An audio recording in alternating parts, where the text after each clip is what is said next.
Notre personnalité, ce n'est pas juste qui on est, c'est bien plus que ça. C'est en fait un des meilleurs indicateurs qu'on aime pour prédire la réussite, que ce soit à l'école ou plus tard, financièrement. Et attention, il ne s'agit pas de destin ici, mais bien de science. On peut donc se poser la question, est-ce qu'il existe une sorte de formule psychologique pour réussir? Eh bien, la science nous dit que oui, en quelque sorte. La feuille de route, elle est déjà en nous, cachée dans les traits qui composent notre personnalité. Pour déchiffrer cette carte, les psychologues ont un outil de référence, le modèle des Big Five, aussi connu sous l'acronyme OCEAN. C'est le cadre scientifique le plus solide qu'on ait aujourd'hui. Alors, décortiquons-le rapidement. On a d'abord l'ouverture, c'est la curiosité, l'envie d'explorer de nouvelles idées. Ensuite, la conscience, ça, c'est le trait de la discipline, de l'organisation.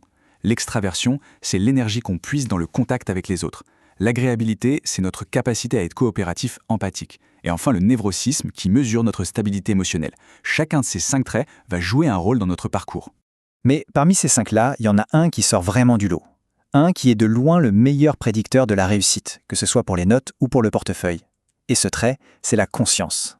Alors ce chiffre, R égale à 0,33, ça peut sembler un peu abstrait. Mais en psychologie, croyez-moi, c'est une corrélation très très forte. Concrètement, ça veut dire quoi? Ça mesure le lien direct, quasi mécanique, entre un score de conscience élevé et la moyenne générale d'un étudiant. En clair, plus on est consciencieux, plus les notes ont tendance à monter en flèche.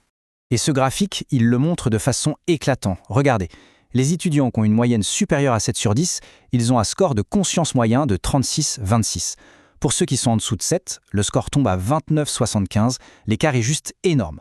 C'est la preuve que la discipline et l'organisation, ce ne sont pas de simples bonnes habitudes, non, ce sont des traits de caractère qui donnent des résultats mesurables. Et voilà le cœur du sujet. Être consciencieux, ce n'est pas juste aimer faire des listes.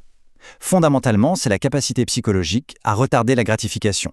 C'est faire le choix de travailler ce soir pour un examen qui a lieu la semaine prochaine, au lieu de sortir. C'est l'art d'investir dans son propre futur. Bon, alors comment ça marche, ce fameux pouvoir d'attendre? La science nous montre que l'autodiscipline, ce n'est pas vraiment un don du ciel. C'est une compétence qui se comprend et, surtout, qui se cultive. L'expérience qui a tout lancé, c'est le fameux test de la guimauve de Stanford. On mettait des enfants devant un choix simple, une guimauve tout de suite, ou 2 s'ils patientaient un petit peu. Eh bien, ceux qui arrivaient à attendre, qui montraient déjà une forme de conscience, ont eu des parcours de vie bien plus réussis des années plus tard. C'est exactement le même mécanisme que pour les étudiants avec une bonne moyenne. Mais, et c'est là que ça devient vraiment intéressant, la science a un peu nuancé cette idée. Des études plus récentes ont montré que ce n'est pas qu'une question de volonté pure, c'est aussi un calcul rationnel. Un enfant qui grandit dans un milieu où les promesses ne sont jamais tenues, il a toutes les raisons du monde de manger cette guimauve tout de suite. La capacité à attendre, c'est donc aussi une question de confiance en l'avenir. Alors, comment on fait pour se construire cette discipline, surtout si notre environnement ne nous y pousse pas naturellement? Il y a une stratégie très puissante pour ça, les dispositifs d'engagement. C'est une façon de se forcer un peu la main, de rendre le mauvais choix plus difficile et le bon choix presque inévitable. Prenons des exemples très concrets d'aujourd'hui. Désactiver les notifications de son smartphone, ce n'est pas un aveu de faiblesse, non, c'est de l'architecture de concentration. Se désabonner de toutes ces newsletters commerciales, c'est construire une muraille contre les achats impulsifs. Et supprimer les applications de paiement rapide, c'est simplement ajouter une petite étape, une friction entre une envie et une dépense. L'exemple le plus radical, c'est peut-être celui de Victor Hugo. Pour finir son livre à temps, il a littéralement mis sous clé tous ses beaux habits pour ne pas être tenté de sortir. Son dispositif d'engagement était extrême, c'est sûr, mais le chef-d'œuvre qui en est sorti parle de lui-même. Et cette discipline, qu'on l'applique à l'écriture ou aux finances, elle suit la même courbe exponentielle.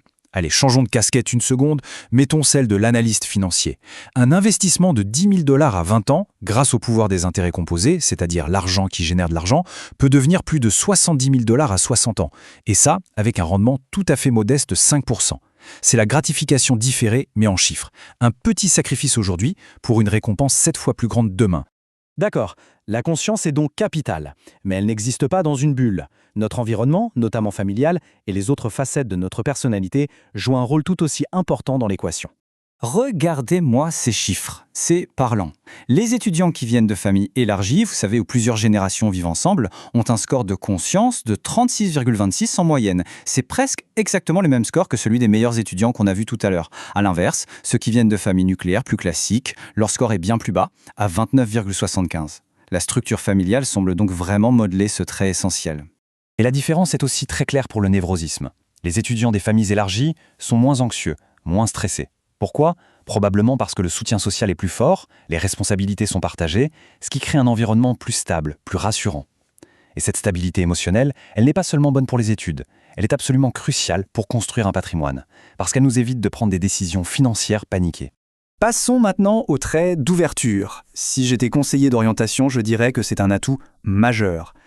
Pour ceux qui ont ce trait très développé, il faut le nourrir. Comment ?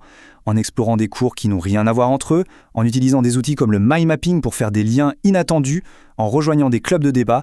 Cette curiosité, cette flexibilité mentale, c'est un avantage énorme pour s'adapter à un monde du travail qui change tout le temps. Alors la grande question, pour devenir riche, vaut-il mieux être stable émotionnellement ou super discipliné ? En fait, c'est un peu comme se demander s'il vaut mieux un bouclier ou une épée. Un faible névrosisme, c'est le bouclier. Ça protège des décisions impulsives quand les marchés s'affolent. La conscience élevée, c'est l'épée, ou plutôt la truelle du bâtisseur. Elle construit la richesse, brique par brique. Planification, épargne, remboursement des dettes. L'idéal, évidemment, c'est d'avoir les deux. Ce tableau y résume bien l'influence des autres traits. L'extraversion, ça peut aider un peu pour le réseau, mais sans plus. L'agréabilité, c'est le cas le plus surprenant. Ça peut être un frein financier. C'est paradoxal, non ? Une personne très agréable aura souvent du mal à négocier son salaire, à dire non à un ami qui demande un prêt, ou tout simplement à résister aux pressions sociales qui nous poussent à dépenser. Et l'ouverture, on l'a vu, c'est à double tranchant. Ça peut mener à l'innovation ou à des dépenses un peu trop créatives. Bon, toute cette théorie, c'est fascinant, mais ça ne sert à rien si ça ne se transforme pas en action.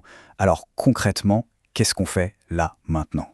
Pour toutes celles et ceux qui se reconnaissent dans un profil un peu moins consciencieux, voici 3 actions immédiates. Premièrement, l'agenda. Ce n'est pas une option, c'est une arme stratégique. Il faut planifier et s'y tenir. Deuxièmement, automatiser l'épargne. C'est le meilleur dispositif d'engagement financier qui soit. Et troisièmement, la technique des petits pas. Un gros projet fait peur, on le découpe en toutes petites tâches quotidiennes. Ça change tout. Pour les étudiants qui viennent de familles nucléaires et qui veulent cultiver cette conscience, l'idée c'est de recréer artificiellement ce soutien des familles élargies. Comment ? En cherchant activement un mentor, en s'inscrivant dans un club ou une équipe qui demande de la discipline de groupe, et surtout en se construisant des routines quotidiennes solides, pour créer la structure qui favorise la discipline. Au final, la conclusion de tout ça, elle est incroyablement optimiste. Elle nous dit qu'on n'est pas prisonnier de notre personnalité. Le but, c'est de devenir, et j'adore cette expression, l'architecte de sa propre psyché. Utiliser ses connaissances pour se sculpter, pour construire la vie qu'on veut vraiment. La question finale est donc toute simple. En sachant tout ça, quelle sera la toute première brique ? La première petite action, dès aujourd'hui pour commencer à bâtir un avenir plus discipliné, plus stable et au bout du compte, plus riche.